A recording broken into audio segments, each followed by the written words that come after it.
jour de fête dans l'île aux enfants. François et Julie ont tendu entre les arbres des guirlandes multicolores et une grande banderole sur laquelle est inscrit « Vente de charité ». 3 tables ont été dressées sur les pelouses du jardin. Au-dessus de chacune d'elles, il y a une pancarte. Stand François, stand Julie et stand Casimir. Depuis un long moment, François et Julie sont en train d'installer leurs stands qui sont déjà couverts de jouets. Celui de Casimir est désespérément vide. Et voilà. Et cette locomotive, où tu veux que je la pose? Attends, laisse-moi réfléchir. Ici, je crois que ça ferait bien. Eh ben dis donc, ton étalage va faire un effet formidable. Oui, hein? Tiens, voilà le dernier jouet. Ouh là là, ben il était temps, hein. C'est bientôt l'heure prévue pour le début de la kermesse. Oh, mais c'est vrai? Et Casimir n'est toujours pas arrivé. Son stand ne sera jamais prêt. T'en fais pas, va. Avec ce qu'il va apporter, ça n'a pas beaucoup d'importance. Il ne vendra rien du tout, comme les autres années. Tu n'es pas gentil. Même s'il ne vend rien, ce n'est pas une raison pour se moquer de lui. D'accord. Tiens, tu entends? Le voilà. Ah, salut tout le monde! Salut Casimir! Savez pas quoi? Non? Plein de choses formidables à vendre. Ah bon? Hein, regardez. Alors, vite. Un ravissant bout de ficelle. Oh là là. Un superbe fil de fer. Oh. Et puis alors, ce magnifique morceau de bois. Et puis, ça.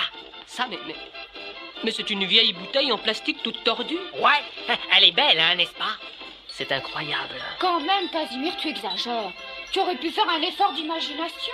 C'est une vente spéciale pour offrir de nouveaux jouets aux enfants du jardin. Ouais, et alors? Tu ne vendras rien du tout. Qui voudra de ces horreurs? Oh, ça des horreurs? Mais j'ai choisi ce que j'avais de plus beau chez moi. Bon, excuse-moi, je n'aurais pas dû me mettre en colère. Après tout, c'est ton stand. Tu as le droit d'essayer de vendre ce que tu veux.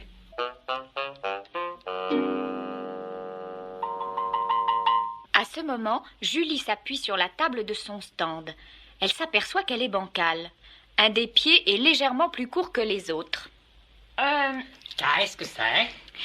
Casimir, ma table est bancale. Tu vois, elle a un pied plus court que les autres. Elle bouge. Ah ouais? Et alors? Je crois qu'avec le morceau de bois que tu as là, je pourrais la fixer. Bien sûr, ouais. C'est 2 francs. Mais ce n'est pas très bon marché. Ah, c'est une vente de charité, hein, tu sais. Oui, je sais. Tiens, voici les 2 francs. Merci, Julie. François a lui aussi quelques ennuis. Dites, personne n'a vu la tige de mon ballon? Non. Oh bah c'est idiot alors. J'ai dû l'oublier chez moi. Oh dis-moi, Casimir. Qu'est-ce que c'est? Mais Casimir, je suis bien embêté. Et j'ai oublié chez moi où j'ai perdu la tige de mon dernier ballon. Ouais, et alors? Eh bien, le fil de fer qui est là devant toi m'arrangerait bien. Ah, bien sûr, ouais. C'est 2 francs. Bon ben je te l'achète. Tiens, voilà tes 2 francs. Merci, François. Bonjour tout le monde. Bonjour facteur. C'est la fête ici, pour sûr, hein? Pour sûr. Bon, eh ben pour moi, pour sûr, c'est pas la fête. J'ai cassé la courroie de mon sac et c'est beaucoup plus fatigant de le tenir à la main que sur l'épaule. Pour sûr. Pour sûr. Le facteur aperçoit la ficelle sur le stand de Casimir. Oh, Casimir. Qu'est-ce que c'est? Casimir, cette ficelle est à vendre, pour sûr. Ah, ouais, et alors? Ben, je vais la mettre provisoirement à la place de ma courroie. Je te l'achète. Bon, 2 francs, ça va? Ben, pour sûr, tiens, les voilà. Merci, facteur. Bonjour mes chers amis. Ah, Bonjour monsieur le snob. Je suis passé avant l'ouverture, c'est tellement mieux, pour... Oh, quelle merveille. Quoi? Vous parlez de cette vieille bouteille en plastique toute tordue? Taisez-vous, ignorant. Je cherchais justement une sculpture pour mettre dans mon salon. Casimir, Qu'est-ce que c'est? je t'achète cette beauté. Voilà 205 francs, c'est assez? Non, 210. 210 francs. Bon, Les Ouais. voici.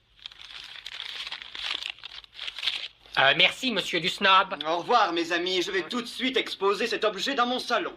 Au revoir, monsieur Dusnob. Ben voilà. Pour sûr, j'ai réparé ma sacoche. Allez, au revoir et merci. Et bonne chance pour votre kermesse. Pour sûr. Au revoir, facteur.